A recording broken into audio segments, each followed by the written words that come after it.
Iranians. And as you can see, the Iranians are attacking everywhere. Primarily Israel, okay? But also, as you can see, a lot of focus on Bahrain and Qatar. And again, the intention is to destabilize the economy and the government. Okay? It's to try to get as much instability as possible. Right? Okay, and as you can see, the Americans and Israelis are focused on Tehran. And so the Americans and the Israelis use something we call shock and awe. And the very idea of shock and awe is you decapitate the enemy. You cut off the head, the body will fall down. Okay? The problem, though, is, again, the Iranians see this as a religious war. And so the Iranians have announced total war. Okay? And so what this means is that right now, command and control in Iran is decentralized. There's no one person telling everyone what to do. Every region has its own orders, has its own strategy.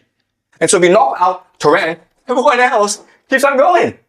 So if you take off the head, it doesn't change anything. Okay? But unfortunately, the Israelis and Americans use this as a military doctrine. Military doctrine just means how you design your military for what purpose. And so even though the Americans seem like an invincible army, they are not equipped to fight a 21st century war against drones, against destabilization, against religious fanatics. Okay? They're just not. Right? But unfortunately, because of military doctrine, they're going to keep on attacking Tehran. Now, the great irony of all this is that the Iranians who would be most supportive of regime change, actually in the cities, because they are educated, they're progressive. The people who are most fundamentally against you, will fight you to the death, are religious fanatics, the Shia militants, living in the rural areas. Okay? So this is a really silly thing where you are actually destroying those who will most likely support you, and you're leaving alone those who are most likely to commit jihad against you. All right? Any questions so far, guys? Are you clear? All right. So another idea that I want you guys to understand is the idea of asymmetry. Asymmetry. All right. So what is asymmetry? Asymmetry means that the two sides are choosing to fight different wars using different techniques because one is much stronger than the other, okay? America is a great empire. It has unlimited resources. It has the USD. It controls the world, right? Iran is a country that has been under economic sanctions for the past 45 years. It's poor. Its technology is very limited, okay? But as we learn in this class, actually, those nations that are poor actually have more energy. They're more open and they're more cohesive. All right, so let me give an example. This is what we call the Shahad drones. Shahad drones. Each of these drones costs $50,000 at most, okay? At most. It can go as cheap as $35,000 US. But one of them is $50,000. As you can see, you can fit a lot of these drones to a truck that can go anywhere in Iran. And it can hide anywhere. All right? So the thing to understand is, first of all, these drones are cheap. They're easy to make. They make about 500 a day. Okay? And estimates are about there's 80,000 right now that the Iranians have. So they can go on for a long, long time. Okay? And one of these drones, again, can knock out a desalination plant. It can knock out an oil field. It can knock out a hotel. It can do a lot of damage. Okay? And it's easily transportable. You can hide it anywhere. You can use it from anywhere, okay? And that's what the Iranians are using as an offensive weapon. And how do the Americans defend against this? They use something called a THAAD, right? Right, guys? This is what they use. THAAD. THAAD stands for Thermal High Altitude Air Defense. And they also have like Patriot systems. There's a lot, okay? The thing that you need to know about the system is it's really expensive. This missile, guys, costs $1 million. $1 million. So there's this $50,000 drone coming your way, and you throw a $1 million missile at it, okay? And often these missiles miss, so you have to throw 2 or 3 missiles at it, okay? So you're spending $2 to $3 million on each $50,000 that the Iranians spend. That's kind of silly. Second thing you'll notice is that this thing is really big and really slow.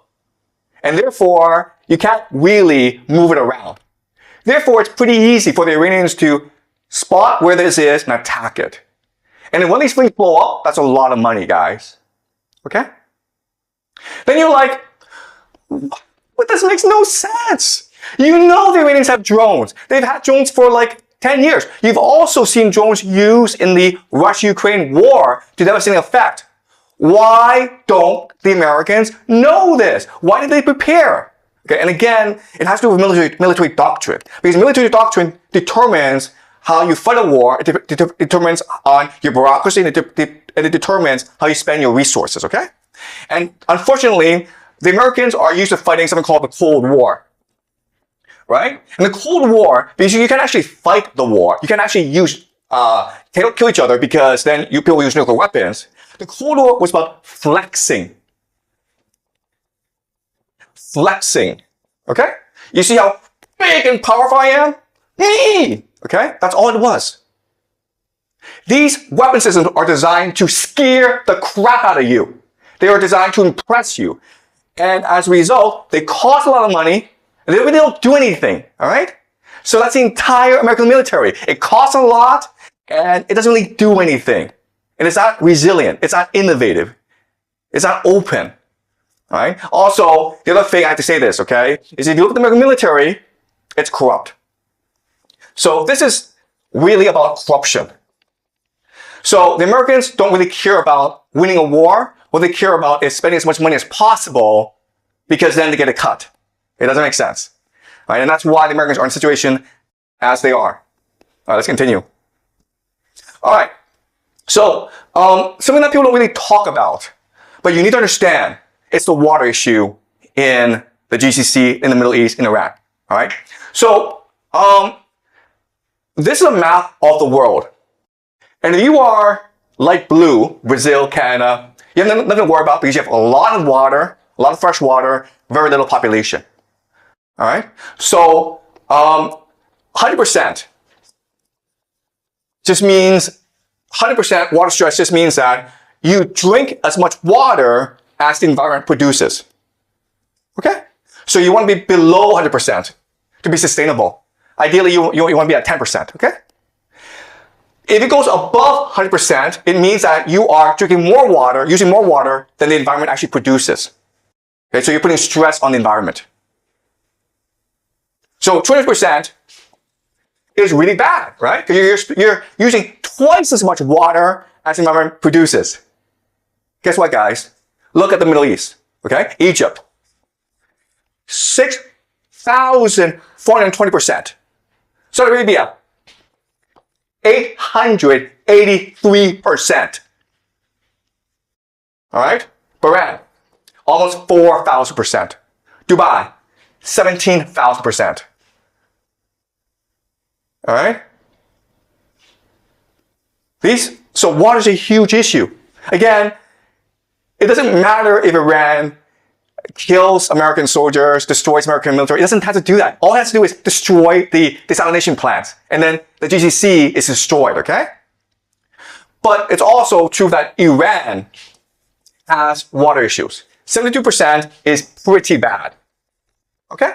So even though the Iranians could destroy the GCC much faster than the Americans could destroy Iran, Iran is still in trouble, okay? So let me give you an example of this. This is like, so this is another map that shows you the issue of water scarcity, okay? And it's just basically the Middle East, okay? The biggest issue in the future is water, okay? And that's where the geopolitical tensions will rise in the future over water. India is also affected as well, okay? All right. So, let's look at the map, guys. This is called Lake Urmia in northern Iran. It's the 6th largest saltwater lake in the world, or it used to be. Okay, this is what it was in 1984. This is the shallow, this is the deep, okay? You guys see that? It's really big, right? 20 years later, guys, this is what it looks like. There's no more water here. You can walk from here over to there, okay? There's some water over here, but it's shallow now. That's how serious the water issue is in Iran. And that's the weak point that the Americans and the Israelis will attack. All right? They want to make sure that Iran has no access to fresh water, which will cause devastation in their nation. Okay, that's strategy number one. Strategy number two is this. This is a map of the different ethnic minorities in Iran. As you can see, it's a very diverse place. In the center are the Persians, but you also have 10 other groups as well. And in the borderlands, it's basically a different country, right? Like, these are basically different countries. And so these places have more common areas with their neighbors than they do with Iran. Okay, so the second weakness of Iran. The first is the water. The second is the ethnic makeup of the country. So the strategy of the Americans and the Israelis moving forward is to destroy Iran as a coherent nation state, divided into ethnic enclaves, and have them fight over water. That is the grand plan of the Israelis and the Americans, okay? All right, this is the vision where Persia is limited, and then all these other places are sponsored by the Americans and the Israelis. They're given money, they're given weapons, they're given political support, and then this war will wage over water forever. Okay? And this is how you destroy Iran and make sure Iran is no longer a viable threat to you. That is the plan of the Americans. Okay? As you can see, it's a pretty evil plan. And that's why they have not announced it. Right? Because if you announce it, you're like, why are you doing this? What the Persians, what did the Iranians ever do to you to warrant you coming and destroying their civilization? And the answer is nothing.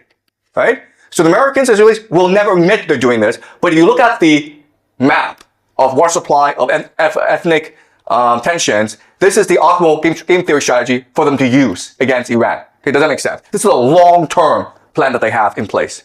And it's all moving towards this plan. But now the question then is, how can the Iranians respond to this? And the answer is this. This is a map of the Muslim world. Okay? So the light green are the Sunni people, okay? That's 90% of the entire Muslim population, about 2 billion people, okay? Then you have in dark green, the Shia. So as you can see, the main place of the Shia is Iran, okay? Iran is one of the few Shia nations in the world.